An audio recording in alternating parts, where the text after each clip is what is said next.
I'm just going to start out by reading to you from something that somebody gave me yesterday. This is a direct quote. It says, on Thursday, beleaguered TV station director apologized for stunning gaffe, confesses, quote, I am native too. This is from the Daily Mail in London, and it's about Jason Vincent and his status update where he, has taken a lot of heat. Add drunk, homeless Native American man to the list of animals that have wandered into my yard. Something like this, and goes from a little town, comparatively speaking, of Duluth, Minnesota, all the way across the ocean to London, and gets published in a paper there. I think part of this is social media, and part of it is certainly being a journalist. I know how these kind of things tend to travel, having worked a lot in that industry. I think social media and just the connectedness in general can send a small news item that used to stay relatively local international. I mean, I remember the story about the Duluth flooding, the zoo and the seal. That made BBC in London as well on the wire. So I would say that the key thing here, the reason why they're even talking about it in London or something, is that it's unusual and it's easy to share information personally. That's the social media portion of this. It's very easy to say something and have it spread very quickly, good or bad.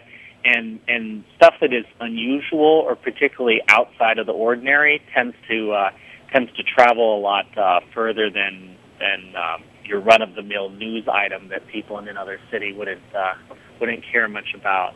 So, as a social media strategist and a journalist, Patrick, what is wrong with what Jason did?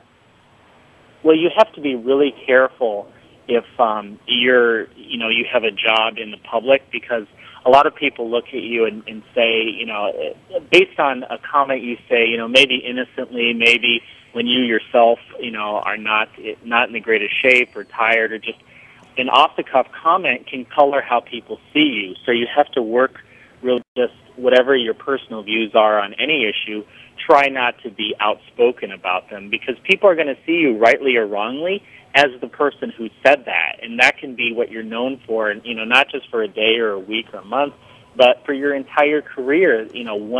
One offhanded comment like this can just dog you and just really harm your future for years to come.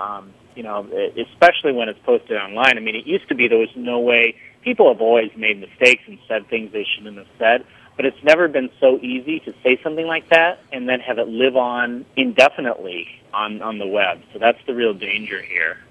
When you were studying journalism, or when you were, interning or working with different organizations, is that something that you're taught?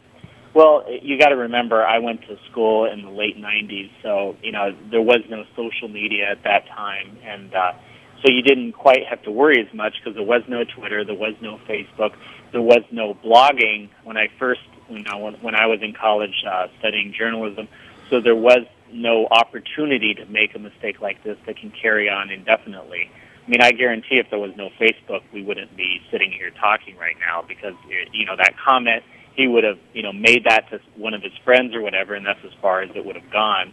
So in school, what you're really taught is, work really hard not to publicly show how you support something. I mean, everyone has beliefs, and no matter what, those beliefs are there, but it carries on an additional sense of negativity, or people view you as that if you're talking about it publicly. So, you're taught not to march, in a pro or anti-abortion sort of march, or anything else that is a politically divisive sort of issue. You're told not to put political signs in your yard, around election time, and you're told not to donate to specific causes. Not necessarily that you're not allowed to do it, but it's definitely frowned upon, because it's going to hurt you, because even if you're an unbiased reporter reporting both sides of a story, people are going to say, well, that's the guy who always has Democratic or Republican signs in his yard, so how can he really be honest on the issues? He obviously has a strong opinion on one side or the other. But if no one knows where you stand on an issue, it's easier to, in the public, be considered, not biased. Now, there's a whole other school of thought of people who say, you know what, that's the wrong way to go. You ought to be open and honest so people can take that into account, because you obviously have opinions about things. But so far, at least in the United States, it's always been treated as if I'm a journalist, I just forfeit my right to do things like publicly support certain political causes or opinions. Now, this was on his personal Facebook page. He has a professional or a fan page or something. You actually know what the difference, but Sure, but it's his personal page that he has. Maybe his college buddies or his close relationships are his friends on this page. Is there a green light for people to sort of be talking about them in a public sphere when they're private comments?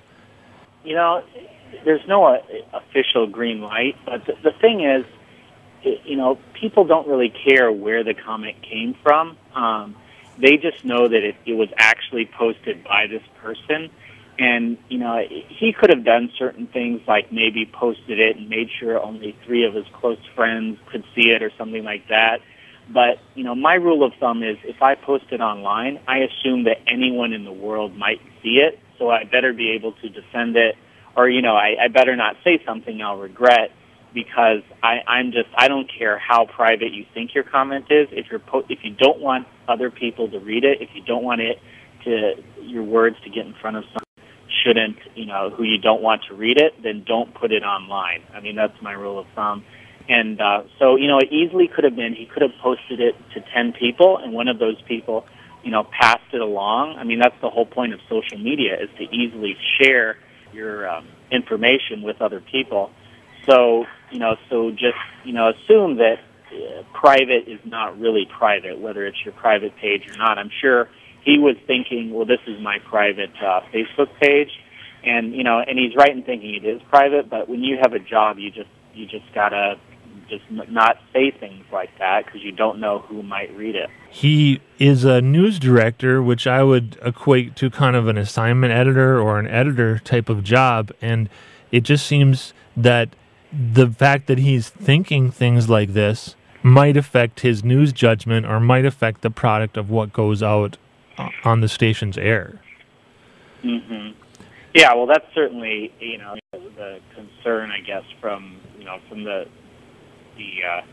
perspective of the general public, and that's the point. You have to, I mean, you can argue all day on, obviously, personally, I'm not in favor of somebody saying something like that, but you could, at least if he kept it to himself, it wouldn't be out there in the public with people thinking, well, geez, is he really going to treat my particular community right, if he covers it, if he's willing to say stuff like that. So it colors your ability to view him as like an unbiased, source. And nobody can really say, personally, I don't know him, I don't know about his news judgment or anything like that. And I don't think saying this would affect his ability to make sure stories were unbiased and stuff. But it's the perception that causes him a problem. Whether or not it's actually true that he personally, has a problem with Indians, I mean, that's not really what the comment says, but the fact that he would say that, some people would certainly believe that. But it's the perception that's the problem, I guess. The reality doesn't even matter in this case. The reality of whether it would truly affect his job. The fact that enough people think it might affect his job is enough to cause him a problem.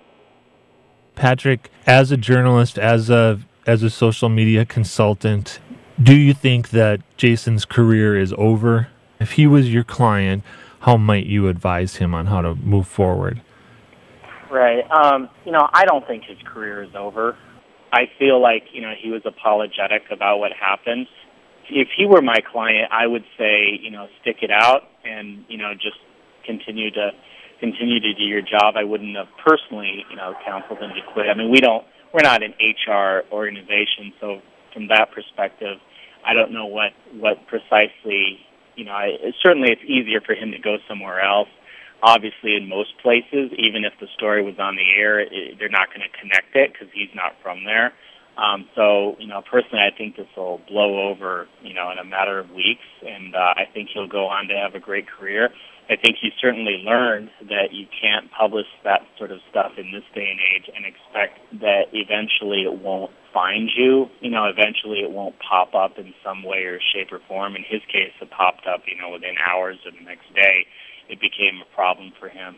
If the station was my client, I'd say apologize. I would tell the staff, just be careful. I mean, everyone's entitled to their beliefs, but to maintain a perception of unbiased attitude toward any and all groups, any and all opinions, so you don't lose that trust. Because really, the only reason people watch you or read your newspaper is because they trust you to tell them, the straight story and give both sides, or multiple sides in most cases of a story. Every job has its pluses and minuses, and one of the minuses to being a journalist is you have to forfeit your ability to just kind of speak out whenever you want to on any issue you feel strongly about. One more thing. When this came out, someone made a screenshot of it, of actually somebody who is from Fond du Lac area, and it blew up, and people got outraged and anger, and there was discussions about it, and thousands of people were talking about it immediately. We were here at the radio station, but what we want to focus on is like healing and growth.